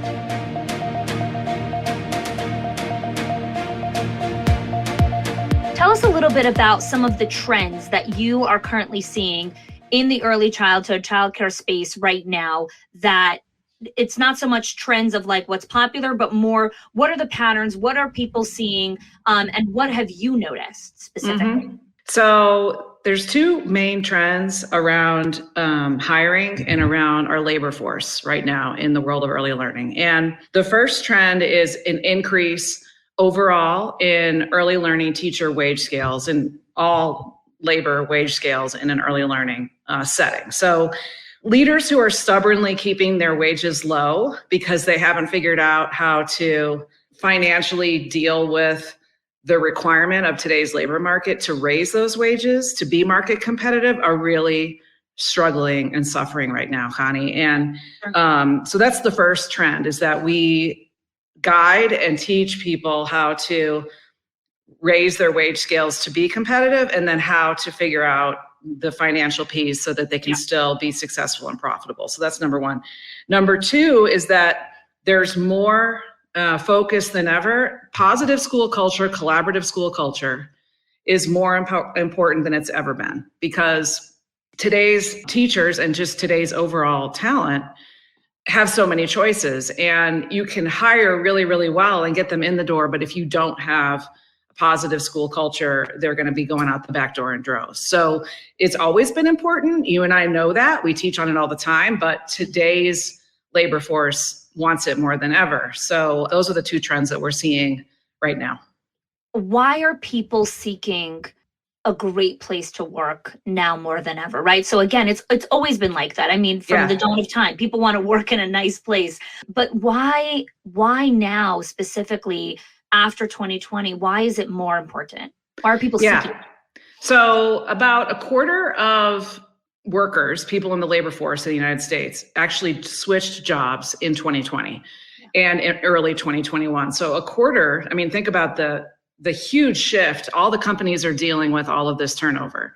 People are seeking a better life. They're seeking a place that they can make a difference and that they feel valued more than ever. You know, they're kind of like, I'm fed up. The pandemic really showed me what life really means and how life is so fragile. And so I want to go work in a place where there's excellent leadership, excellent benefits, a happy environment, a great culture, and where I'm valued and where I'm making a difference. So schools have a great opportunity here to market themselves. Yeah. And that's one of the tips I'm going to give, as a place where they can make a difference versus retail, fast food, or other, more transient jobs. But that's why it's so important. People are looking for culture and core values that align with themselves. Yeah, I feel like quality of life has become something that people no longer want to put on the back burner for one day when I'm older and when I deserve quote unquote quality of life. Like Exactly. people want it now when they're young, when they're raising their families, whatever it is, like they want a good life now. They don't want to have to wait for it. So I love that. Thanks for bringing it to our attention. So when I, typically look at a forecast, we could look at forecasting in so many different ways. And typically we look at it from a financial forecast kind of way, right? I'll go to my CFO, tell me my cash flow forecast, tell me what's coming, right? Because the forecast informs decision making. And so I would love to hear from you, when you're looking at this forecast, how does what you're seeing in the forecast help leaders make better decisions, wise decisions that will help them in the long term? So one of the things that I'm forecasting is that the labor market has loosened up slightly. And so hiring pressures should ease. Yeah. There's really good news here, which is that in July and August, there were more people returning to the workforce in the United States at any rate than there have been. So the participation working among women aged 25 to 54 is the highest it's been since 2000. And so the data suggests that employers are going to find it easier to hire, especially over the next 6 to 9 months. So I really predict that we'll start to hopefully have less pain around this topic, which is always a hot topic for all of our folks that we serve. And so the hiring war is going to become somewhat easier, but at the same time, ECE jobs are still not as attractive because people have so many options and they really still want to work from home a little bit. So my other forecast is that if you can figure out a way to pull in some work from home duties into a job description for a teacher, so she can potentially take Friday off, work from home, work on lesson planning, do some Zoom classes for kids, do some cultural components, project-based work at home, then you can free her up to have more flexibility and she'll be more likely to stay with you long-term because you're giving her that work from home, just a little bit component. Maybe she helps you with your social media. There's so many things that teachers can do out of the classroom too. And I think that we need to think differently about how we're structuring our jobs in our schools. Yeah, I'm so glad you're bringing this up, right? Because if we want no one really knows what's going to end up happening, right? We're going to do our best to forecast, but ultimately, if we want to create a different environment, because we live in a different world right now, we have to think about things in a very different way. So I would love if you can share a little bit more around how does an owner really help themselves get out of, no, it has to be this way. They all have to be in the building. They all have to do this, right? How do we start to break ourselves free from that? A lot of it is based in a fear mindset. And we are constantly diving into what are your thoughts and your fears and your past experiences and beliefs around this issue. And how can you think, invite yourself to think differently, brainstorm with your teams, get excited around this idea, how it could put a positive spin on it and be like, how could we make this an amazing win? Instead of being fear-based and thinking about it as, I can't let my teacher, I have to meet ratio and there's no way I could do that. So it's like taking that closed thinking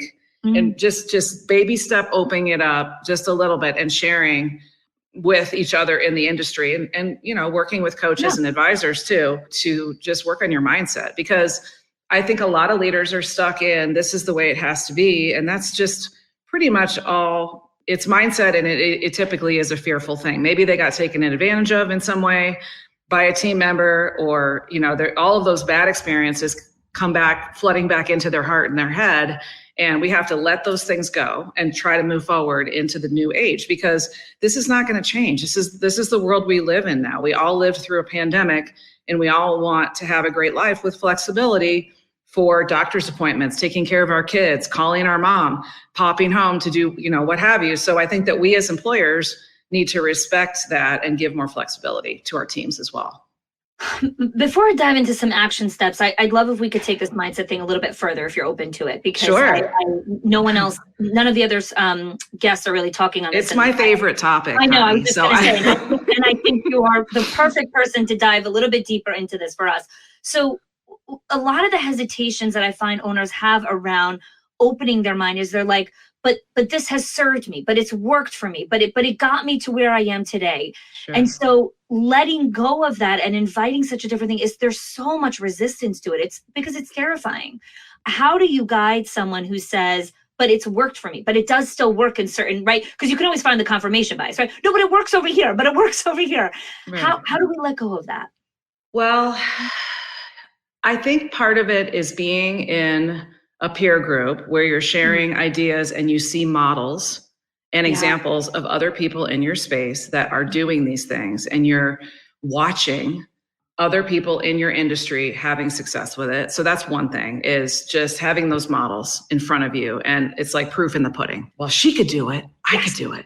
Yes. So that's great support. But we have to guide people. What I do is basically say, okay, you've got fear and you've got emotion around this issue.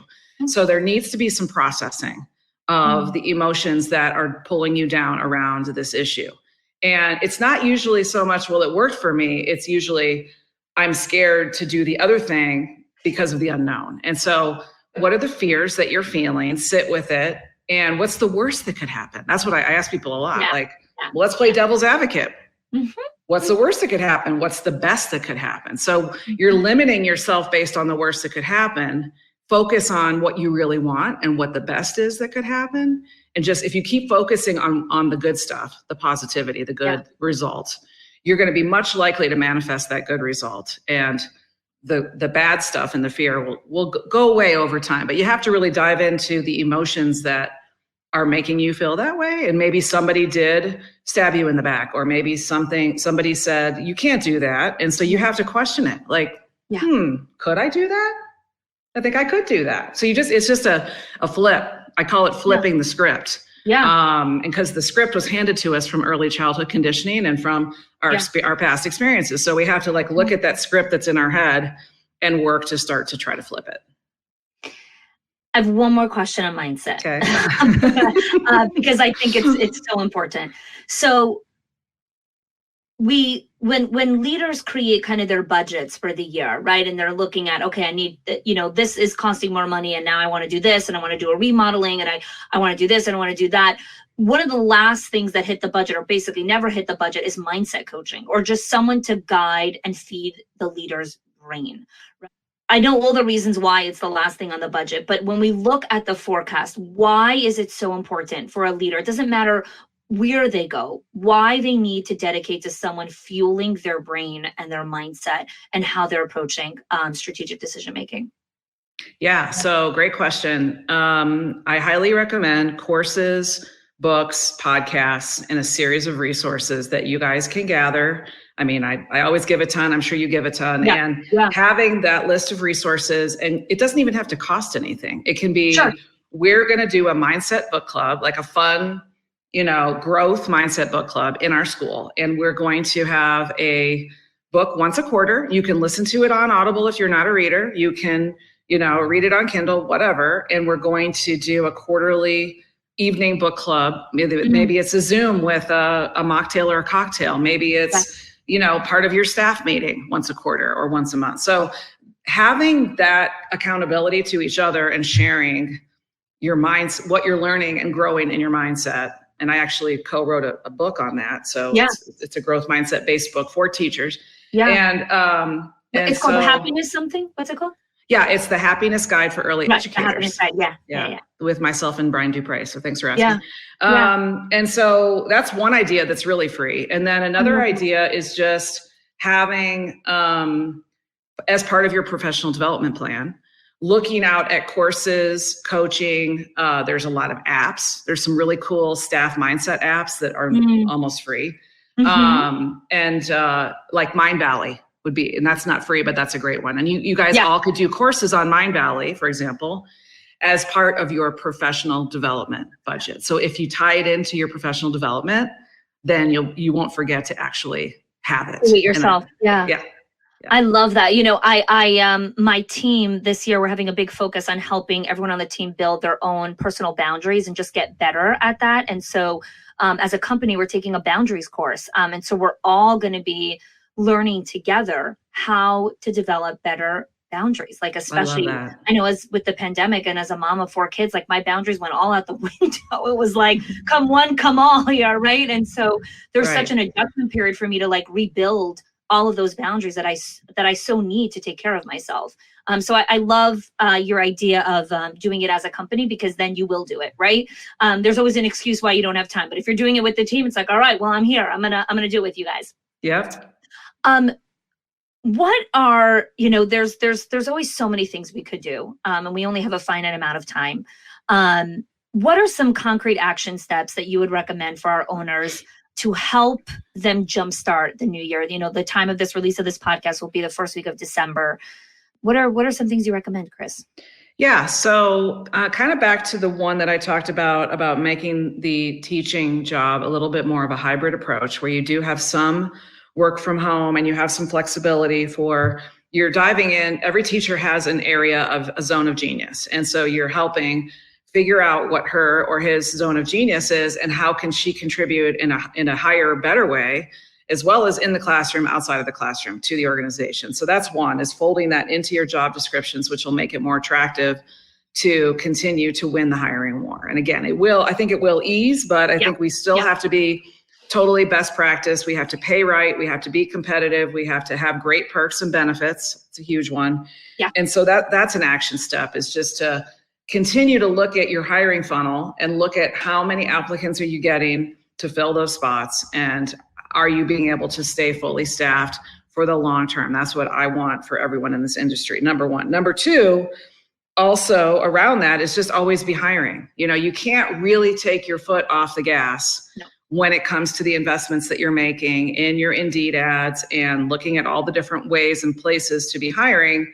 And so you're actively marketing your school to your best applicant avatar. You're really diving into, who are my A and B employees and my D and D- employees, and people that just aren't finding value anymore, giving value to the organization, and they belong to you have to re-gift them to the universe and pull in new employees that are going to be vibrant, that are going to continue to make your culture really, really strong. And so actively marketing your school as a place to work. And people, when they hear that, they're like, oh, I never thought about marketing my school on a hiring perspective. Sure. I always thought about it to families and for children, but not. And so, it's a different way of thinking about your hiring and being like, what does your brand look like to a potential applicant, to a potential teacher? That's what you have to put their glasses on and look back at your school and go, how is my brand really showing up in the marketplace? So that would be probably the biggest action step. I love that. Thank you, Chris. Chris, where can people go to find out more about you and the work that you're doing in the childcare world now? Yes. So our main website is childcaresuccess.com. And I also wanted to mention that I have a sister company where we do done for you recruitment and hiring. And so if you want this all done for you, you just want like applicants on a silver platter, we also do that. And that's at my sister company, which is growyourcenter.com. So you can just go there, book a call, and learn more about all the services that we do at Grow Your Center. But coaching, training, courses, books, all of that stuff is at childcaresuccess.com, and my podcast. I love it. And we'll have all of the links that Chris shared with us in the show notes. You guys can go check it out. Chris, thanks so much for joining us here. Always great to chat with you. And thanks for your perspective and your wisdom. Thank you so much. It's been a pleasure, Connie, and I have loved being here.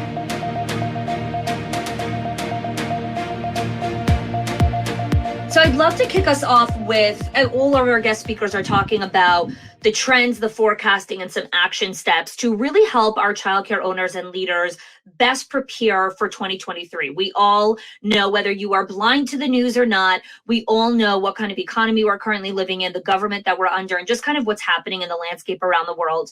And so this series is really about preparing and coming from a place of solutions as opposed to a place of doom and gloom. So I'd love for you to kick us off, Nick, with what are some of the trends that we're seeing specifically in marketing that is going on in the industry right now? So one of the biggest ones I think that's on everyone's lips right now is around the impact of social media, okay? So I don't know if you know this yet, but it's been recently announced that TikTok has now become the biggest platform in the world. Now, we all knew it would probably overtake Facebook. We knew it was going to overtake other platforms, but we didn't know it was going to overtake Google, okay? So it's now, that just goes to show already in such an early development. It's only a very young company, but if you look at that, it's now become the number one platform worldwide. which again, if you think about that, it's all based around video. So people want information quickly. The problem is we are bombarded with too much information. That's the biggest issue. Yes. We now need to start thinking about quality content. What quality content are we actually putting out there? So the other big things we've seen as a result of that, because video is now becoming more prevalent, one of the issues we have in here is that just being able to put up some images online doesn't have that same kind of impact anymore. We're seeing sites that have 120,000 followers on them, but their average image post is getting between 6 and 8 likes, which is crazy. If you think about that, in terms of where that was maybe 2 years ago. So video is the big thing right now. And it's just surprising how much content people are consuming online. So it's really, really important. I think the other big thing we're seeing as well is people are starting to realize that you don't have much time to impress people.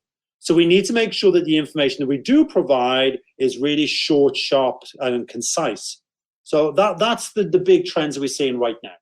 I love that. I love that. So I know when childcare owners hear anything around more to-dos, like, oh, now I need to go create videos. Oh, now I need to go do this. Like, I have so many things I already need to do. So before we go into action steps, because I really think it's important to understand the context and the landscape and the data before we even go into what you're actually going to do. So Nick, tell us a little bit about what you're forecasting as we enter 2023 when it comes to the go-to-market strategy from an acquisition standpoint, whether that's acquisition with enrollment or acquisition with your staffing and enrollment. They're both acquisition, just two different kinds of acquisition. What are you forecasting is really going to be happening in the market?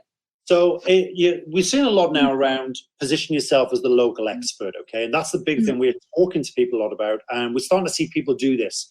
So I won't mention any of the big chains out there, but if you look at some of those larger chains now, have a look at, I would just guide you guys to start to look at what they're starting to do, okay? They are significantly ahead in terms of the content that they've started to put out. Granted, it's not quite there yet, but if you look at any type of industry marketing leaders in the marketing world, they are at least 12, 18 months ahead of the childcare sector. So one of the big things you'll start to see is it's very, very sharp, concise content that people are putting out there. So for me, it's all about we need to make sure, position ourselves as the local expert, and we provide content that helps us stand out from the competition. The problem we're seeing is so many people are doing the same as everyone else, okay? And that's one of the biggest challenges. It's like, well, we see a website, oh, I want my website to look like that. We see a social post, I want my social post to look like that. And the problem is, if you think about this, when you're scrolling through your phone or you're looking on a computer, you're seeing the same thing over and over and over. And the big thing we need to start to say to people is, look, we need to stop the scroll. We need to stop people to spend time on our content. So we're starting to see now this big shift in terms of less information, more concise information, just get straight to the point. So when an owner is listening to this and they're thinking to themselves, okay, I need to create content, I need to enroll, I need to hire, I need to do all the things. Can you give us some guidelines into what is the first bucket of content? What are the types of content that owners should be creating as they're looking at their content strategy for 2023 or essentially their marketing strategy, which sits, under the content strategy? So let's take the staff inside, okay? Because again, as you mentioned, it's all acquisition, whether you're looking for families or staff.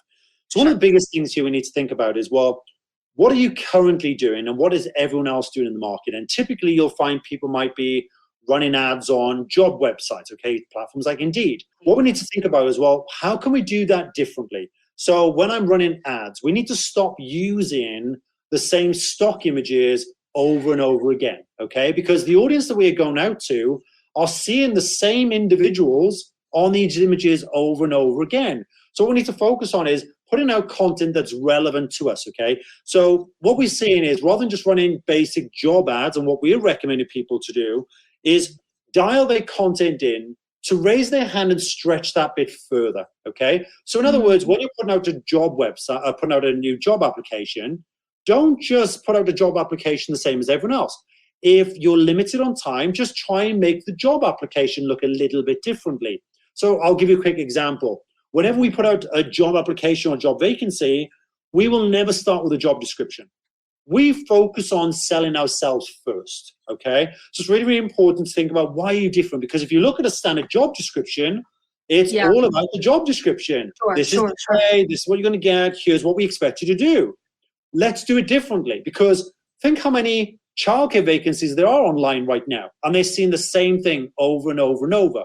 So when you do, this is a very simple thing you can do. When you put those job applications out there, start with why should someone come and work for you? Because what we need to realize is we need to be selling our business, as in staff coming to work for us, just as much as we need to be selling the vacancies in our childcare center. We need to be selling ourselves way more. Unfortunately, it is an employer's market, right? An employee's market. They're having much more opportunities than us. They can be very selective where they decide to go. So what I want to encourage people to do, raise your hand as high as you can, stretch that a bit further, and be prepared to put in a bit more work to differentiate yourselves. Once we've done the job ads, they're very simple to do, okay? The next thing is, where are we taking people to apply? So all the things we recommend our clients do right now is create a mini website, we call them a sales funnel, where we actually take them to a whole breakdown about our childcare center and all the benefits, all the reasons why they should come and work for us, okay? So we'll include things such as videos about all the different positions we have, all the reasons, the story behind our center. One of the big things I try and focus in on, particularly if it's a family-run center, is focus on the family element. Focus on your personality. Showcase that. You can't do those things if you're simply using a job description, okay? So we had a client in here this week, and they said, we're struggling to recruit. And we had a look at some local competition, and a lot of them were big chains doing the same thing with the same standard job descriptions. I said, I want you to put out a video. And they were struggling to recruit a cook. So they wanted a cook in their childcare center. So I want you to do a funny video, okay? I want you guys to get, dressed up as if you're the chefs. I want you to put some flour and, different ingredients all over yourselves. And I want you to put a video out there, just 1 minute, talking about we need help. We really need some help. We need someone to come in and cook for us. And just a funny little video that number one, shows their personality. It's going to stop people scrolling. Okay. And people are going to share that video. Okay. And the great thing about that is that one simple video will take 1 minute to do. So go back to your point you raised earlier. People are busy. Yes, they are busy. But isn't running a business all about having fun and enjoyment too? So create a simple video that shows your personality, shows what you're about. If you're a very relaxed family-run environment, reflect that in your videos. Showcase about what you do. The ladies now, they've gone away, and hopefully I can share it soon. But it's really funny what they've created. So I love it. I'm like, I have this. My creative imagination has gone to a lot of different places. So I'm curious to know what it looks like. Yeah. So I think, again, the big goal of this series is not to feel overwhelming for our leaders, right? We really want them to take some stock of the market, understand what the data is telling them, understand what the forecast is, and then say, okay, what is my 1 or 2 things that I want to do based on what Nick is sharing with me, based on what's happening here. So before you give us some action steps, Nick, what is a reflective question or kind of an audit that an owner can make in their mind around what their current marketing strategy is? Like, how do they even understand if this is something they need to do, right? Because we could say, yeah, we need to do all the things, but we're one person and there's only so many hours and so much money we can invest in our business. Yeah, I think the biggest thing to look at is where's the pain point. So a lot of centers I'm speaking to right now are telling me, hey, we've got vacancies available for children, but we don't have the staff to be able to bring those in. Okay, well, focus your attention right now around the recruitment side. Okay, well, let's look at what's currently in place and just do a simple audit around what are we doing compared to the other centers locally to us? Are we doing the same thing as them? So a simple audit around, are we the same? Are we comparative to what everyone else is doing? And they'll probably find 90% of the time what they're doing is exactly the same as what everyone else is.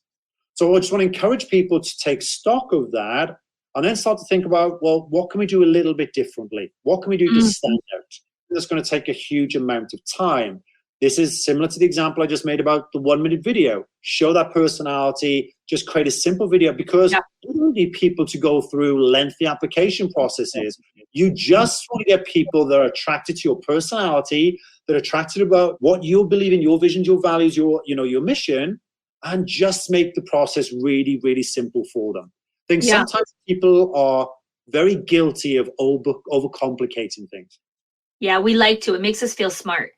So we overcomplicate it. We're like, oh, I have this 19-step complex funnel. It's like, no, just make it like 3 steps, like boom, boom, boom, and we're done and we're in. So, and I love that. And you and I talk about that all the time. Like, what you guys do is take all this complexity and really try to make it as simple as possible. Yeah. So, Nick, what are some quick action steps that you would recommend based on, again, the forecast of video really dominating, TikTok really kind of owning this space? It's so funny because I remember when TikTok first started, and Gary Vee, who's notorious for these kinds of predictions, he's like, this is going to be the biggest thing. This is going to be the next thing. It's going to be bigger than Google. And I've already learned to believe him when he says things like that, because I think 9 out of 10 times he nails his forecast. So when you said that, I was like, oh yeah, I guess it came true. So tell us what our leaders should be doing. So I think what I love about video, first of all, it's very, very simple. It's very easy to create. But I want to give an example that I share with a lot of people. We've all had families, parents, carers that are probably not our ideal customer. And think about this. So maybe if you're a childcare center and you do a lot of outdoor education, the last thing you want is a family that doesn't want their child to be outdoors in winter. So take that scenario, and what we have to think about here is the great thing about video content is if you're sharing maybe your top 3 tips on how to, get your child to read, or how to get your child to be more physically active, or, how to play with other children. If you're basing your content around your values, your beliefs, what you're going to find is you're going to attract more of the same like-minded individuals. Okay. So start to create, if you're going to do these videos, create the content outside, because what it's going to do is attract families that are attracted to, that nature, being outside a lot more, than the families that don't want their children to be outside. So we encourage our clients to say, hey, when you're giving your top 3 tips, here at ABC Childcare Center, we do a lot of outdoor education. We encourage our children to be outside. And what's going to happen is you're going to attract a lot more of the ideal families that you want, and potentially put off some of those families that you don't want. Yeah. So keep it basic, keep it simple. It doesn't need to be complicated. You're not going to do one video and it's going to, take off. It's not going to go viral. Exactly. But I think sometimes we overcomplicate things. We try and say, well, one video is not going to be perfect. We want that first video to be perfect and go viral. Exactly. And it doesn't work like that. It's just about taking action. Just take action. Start to create videos. I remember when we launched Childcare Business Growth, a gentleman said to me, well, you shouldn't be the face of Childcare Business Growth. And he was interviewing me in front of 350 people live at that time. And he said, you shouldn't be the face of Childcare Business Growth. Now, the very first thing he said to me. And if we hold on to those beliefs around what are people thinking about us, and worrying about that, that's one of those things that actually prevent us getting things out the door. So I want to encourage you guys, just start to create videos, start to share your story, start to tell people about your background, share examples of your team, share examples of your families, and start to give valuable, helpful information. It's not going to appeal to everyone. That's fine. What it's going to do is start to repel those families that are not attracted to you, and it's going to bring those other families that are attracted to you a lot closer.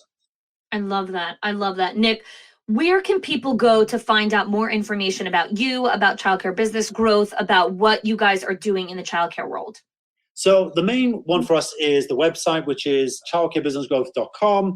And you can search us. If you want more mini videos, so practice what we preach, is over on YouTube, and you'll see lots of our video content over there.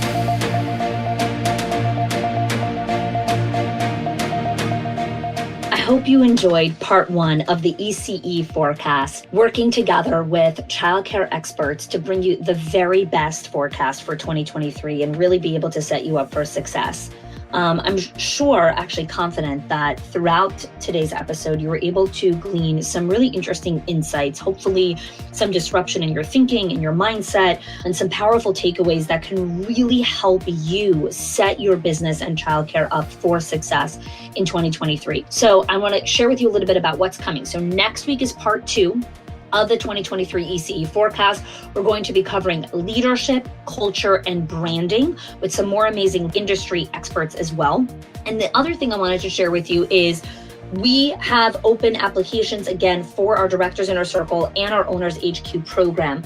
A lot of you have been thinking about joining a coaching program or a community, a place where you can really up level who you are as a leader and how you want to show up in the world. And so if you've been thinking about 2023 is my year, this is the year that I get out of overwhelm, this is the year that I figure out my time, my schedule, this is the year that I focus on accountability with my leadership team, this is the year that I hire a leadership team, this is the year that I stop working in the business so much, this is the year that I work on mission, vision, and values, whatever it is for you, if you are looking to stop the cycle that you've been on until now, and 2023 is a year that you're up leveling into the leader that you've always been meant to be, then check the link in the show notes. Would love for you to apply for our Directors Inner Circle, our Owners HQ program. We'll hop on a call. We'll see if you're a good fit. Looking forward to connecting with you. All right. Thanks so much for joining us for part 1, and looking forward for you to join us in part 2.